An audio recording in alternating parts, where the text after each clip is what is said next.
This is a Sigma 100-400 telephoto lens, and I've been using it for the last month or so to put it through its paces.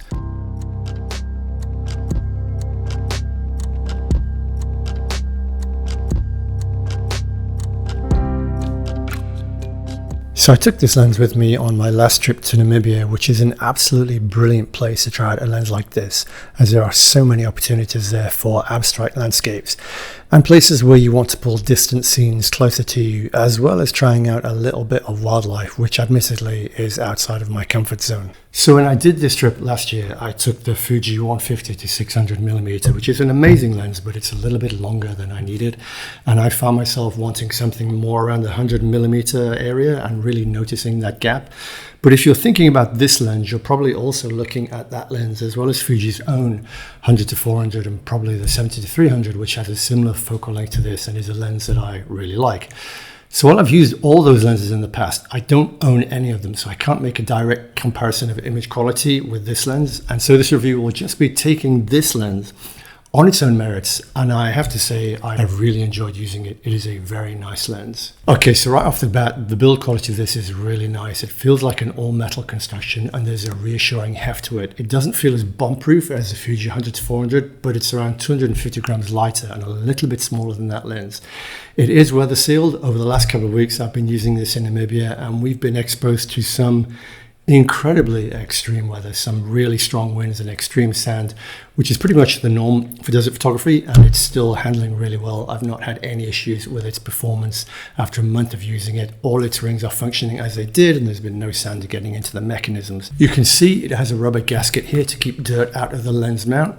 Now, it is an external zoom, which is pretty common in most lenses like this. I think the only lens I can think of with a completely internal zoom is the 150-600, which is a very, very long lens. Now, the rings all feel nice. They've got a really firm plastic feel. There's a good level of resistance, which is something I like. It's quite important to me, particularly on the focus ring, as loose focus rings can be really jumpy and make manually focusing really difficult and finicky. Like other Sigma lenses, like the 10-18, the zoom ring does rotate in the opposite direction to Fuji lenses, which can take a little bit of getting used to, but it's not really an issue. Also, unlike most Fuji zooms, there's no aperture ring on the lens, so aperture has to be controlled on the camera on one of the dials. Now, I do miss that. Over the years using Fuji cameras, it's something that I've really got used to and I do enjoy.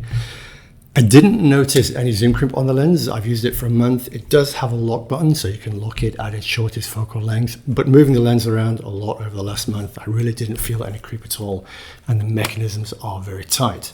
So overall then, it's a really well-made lens, but there is one massive issue that really surprised me, and that's that the lens doesn't come with a tripod foot, which is amazing for a telephoto lens that weighs over 1 kilogram. Now, I'm not sure what the thinking here was at Sigma. Do they think that people will use this handheld? You can certainly use it handheld. I did many times when I was shooting wildlife, but it doesn't have a particularly fast aperture, which makes it a little bit harder to get fast shutter speeds. And so for anything not moving, particularly when there's low light, you're going to want to put this on a tripod. And you can't use a lens like this on a tripod without a foot. The weight of it will all be hanging over the front of the tripod. It's going to seriously unbalance everything and makes it much harder to frame shots and get them sharp, as the weight will pull the lens down after the ball head has been tightened. And it's not good at all for the camera to have all the weight going through the lens mount on the bottom of the camera and the body. It just puts a huge amount of forces on the actual camera body itself. So that's why tripod feet are so useful, because they balance all the weight off the center of the camera. Now, I can't think of any similar lens that doesn't come with a tripod foot. Now, Sigma, they do make a tripod foot for this lens, but you have to buy that separately. And when I borrowed this lens from Sigma, they didn't have the foot with them, so I had to go and buy one, which caused all kinds of confusion in my local photography store, because there are different feet for the different versions of the lens, for the Sony version and for the Leica version, and they're not all the same, and it wasn't particularly clear which one would fit the Fuji. And the tripod foot costs 130 euros, as well as adding an extra 120 grams of weight overall. But it is Oculus compatible, which is very nice. But yeah, no tripod foot included, which is weird, and there really should be. Now, one notable difference between this lens and the Fuji version is the aperture range. The fastest aperture here is f5 compared to f4.5 on the Fuji, which makes the Sigma a third of a stop slower. At the telephoto end, it's 6.3 at its widest aperture compared to 5.6 on the Fuji. So there you're losing a whole stop. Now, most of the time, this isn't really going to make much difference, but if you're shooting wildlife where you want fast shutter speeds, then every bit you lose in aperture, you're going to have to add somewhere else, which is almost certainly going to be by increasing the ISO to keep the shutter speeds high. This isn't generally a problem in good light, but when the light gets low in the blue hour, then lenses like this, as well as the Fuji, they do start to show limitations of being relatively slow. So I don't know if this is an ideal wildlife lens, but still, if you're comparing the light gathering capabilities of similar lenses for the Fuji system, something like the 100 to 400, or the 150 to 600, then there really isn't that much difference. Now, according to Sigma, the lens has 4 stops of image stabilization, and at long focal lengths where the shake is magnified, image stabilization really does make a difference for any handheld shooting that you're going to do. But also, with most of Fuji's latest generation of cameras having in-body stabilization, it's really hard to say how much difference it makes. But for the record, here's a camera with the stabilization turned on, and this is what it looks like with it turned off. Now, I found the autofocus to be fast and snappy, and it works very well with the X25 in its different autofocus mode. I found I was able to grab focus really quickly and keep it when subjects tracked across the frame. Now, I'm no wildlife photographer, but I was super happy with how quickly it grabbed focus on any animals that I was trying to shoot. And it also has a relatively close minimum focus distance of 112 centimeters at 100 millimeters up to 160 centimeters at 400 millimeters, which is quite a bit closer than the Fuji 100 to 400. Now, it's certainly not a macro lens, but I did find that this allowed me to use it quite close when we were photographing small reptiles. So if you've seen my reviews before, you'll know that I'm not really interested in sharpness charts or taking photographs of brick walls and things like that. I really only care about what kind of images I'm going to get out of the lens when I'm shooting with it under the kind of conditions that I normally shoot my landscapes. So let's have a look at what you can expect from this lens. So let's have a look at a few images that I've taken with the lens while I was in Namibia, and here you can see this one is taken at 100 millimeters at f.9, so that's a couple of stops in, it slows down a couple of stops, which should be really when the lens is performing at its best. So if we zoom in here, I've not done anything to this is pretty much straight out of camera, but you can see quite a bit of detail. There's not particularly any smearing in the corners, so it's not an incredibly sharp lens, but it performs relatively evenly, relatively well all the way across the frame. This mountain here at the back is a long way away. It's probably 10 to 15 kilometers away, so there's a lot of haze, there's a lot of atmospheric conditions between where I'm standing and this mountain, so that's going to soften it quite a lot. But you can see here with these parts of the frame that were closer to the camera, there's still quite a decent amount of detail there. This image is shot at 220 millimeters. Now this is at 6.3, so 226 is closed down probably a stop or maybe 2/3 of a stop. Now the reason that I was doing that is because it was quite windy and this is a long way away, so I wanted to get really fast shutter speeds. You can see this is at 1/800. Just to try to ensure that there was minimize any possibility of shake during the shot. And you can see here, this is really nice and sharp. Now this image has been edited, so it's been sharpened a little bit in post, but for me, I'm really interested. It's important to me what kind of images I'm going to get out of the lens after I've gone through my process, after I've gone through image processing with them. And these do look very nice. You can see here that the detail at the back, it's really plenty sharp enough. It's not amazingly sharp. I've certainly seen sharper lenses, but this does a very good job. Here's another one. This is at 355 millimeters. Again, this is pretty much wide open now at 6.3 at that focal length, ISO 500 and 1/1600, because again, I wanted a fast shutter speed here. It was windy and it's really trying to minimize shake. This scene was a very long way away, and I remember when I was shooting it, I was struggling with shake, and this is probably the best image that I got. There is a little bit of blurring in the trees, and I think that probably it's some atmospheric conditions because there's a lot of heat haze there, but you can see in the side of the dune here, you can see the ripples in the sand and some of the marks there in the actual sand, bits of grass growing in the side of the dune. So it is resolving plenty of detail. These trees are not as sharp as they could be. That could be the lens, it could be a little bit of shake, it could be atmospheric conditions. This is shot at 400. This is straight out of the camera. It's a raw file. I've not done anything to this. Now this image is handheld.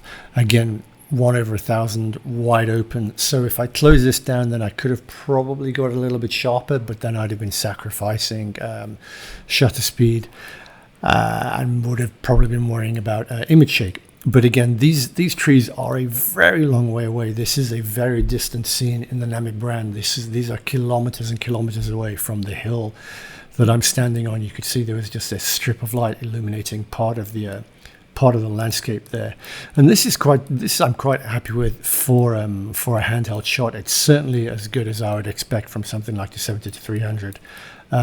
Now I can't compare it directly with the 150-600, but I don't remember seeing images and thinking that they were significantly sharper than that.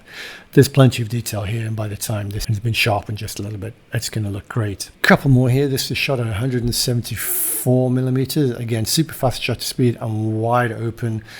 This is just to show what you can do with the close focus. These two chameleons here were about 2 meters away from where I was. I was kind of laying on the ground at 400 millimeters just to try to get almost that macro feel from them as much as I can. And again, you can see here that there's plenty of detail. I think particularly when we look at this one where the plane of focus is on the eye of this chameleon. There's lots of detail and texture in the skin there. And this gives you also an idea of the kind of bokeh that you can expect from it. Now, that's not something that I really use very much at all in my photography because usually landscapes are focused front to back. But this just gives you an idea of when you're shooting with it wide open, if you're shooting subjects like wildlife, what kind of bokeh blur you can expect. And then finally, we've got an image here. This is just to have a look at the way the lens handles flare. This is shot right into the sun, an oryx which was walking right across a setting sun here, which is just kind of off the edge of the frame. But I was very impressed here. These kind of shots is where you're usually really struggling with flare, and there's no flare at all here. And also these super high contrast images are where you would most likely get chromatic aberration, and again, I'm not really seeing anything there at all. Plenty of detail you can see in the backlight hairs, the backlit sand here. So for these kind of shots, I think that looks great. I'm super happy with that. I'll just go through this kind of last comparison that I did with a camera tripod of the same scene at different focal lengths. Just to give you an idea, this is shot in Cape Town at a f7.1, so it's closed down a little bit there at 100 millimeters. So if we zoom in, you can see here that there's plenty of detail here. And again, as I said earlier, I didn't really feel that there's any particular drop-off in the corners. It seems to be relatively sharp all the way across the frame into the borders here. Plenty of detail. Let's go to 200 millimeters. Again, this is all at f7.1. I still think that it's performing quite well in the corners there. Actually, this I think this is more out of focus. That's not softness, because this roof is a lot closer to me than the what's in focus here. The same with this bush here, but you can see when we look at what is in the plane of focus here, there's plenty of detail in these trees. And yeah, in this roof, looking around. Plenty of detail there. Let's go to about 300 millimeters, just zooming in again. Same thing if we look at the detailing on the side of this van here, the writing, the detail in these plants. That's in this car here, you can see plenty of detail here. If we go into the corner, no significant fall off there in the sharpness. Maybe a little bit softer in the top corner here, but not significantly. And then finally at 400 millimeters, just this is zoomed in, you can see here plenty of detail in the sign in the center, in the car. So there's not really, I feel, a particular drop off across the focal range. It feels to me relatively sharp from 100 to 400 millimeters. Still at the same aperture, 7.1, so it is closed down a little bit. Some of the earlier images that I showed you were wide open, so it is going to be performing a little bit better when it's stepped down. And again, just into the corners at 400 millimeters, not really much of a drop off there. So while it's not amazingly sharp, it is really decently sharp and consistent throughout the focal range and from the centers out into the corners. So I did really like using this lens, and it is probably one that I'm going to buy. Now, when I used the Fuji 100 to 400, I wasn't crazy about it, preferring the 70 to 300. But I'm not sure if that's because back then I wasn't shooting the same kind of subjects that I'm often shooting now in Namibia, where having that extra reach really does open up a lot more opportunities. Because for sure, this is one of my mostly used lenses in Namibia, shooting a good 70% of the images that I shot there were with this, and I really did enjoy using it. I find the range of images it's capable of giving me made me really glad that I had it with me. And there's also something about being able to put a long telephoto lens like this, to set it up on a tripod with a tripod foot, which just makes it really easy to fine-tune those compositions, those really long telephoto compositions. But incredibly, as I've said, a tripod foot isn't included, which is very weird.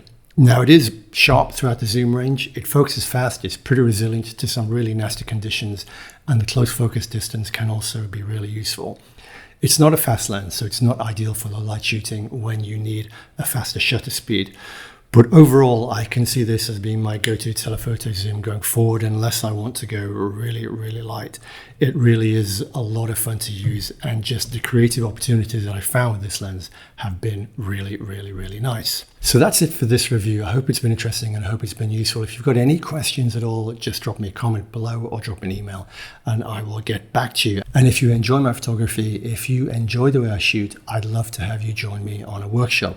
I've already got bookings open for workshops next year in 2025. We'll be going back to Namibia, we'll be going to Ecuador, going to Patagonia. We've got new tours coming out in Madeira, in the Azores, in Utah, in Iceland and Greenland. You can find full information on all the tours on my website. So if you've got any questions at all, just drop me an email from there. And as ever, thanks so much for watching the video and thanks for supporting the channel. Good luck with all your photography and I'll see you next time. Take care.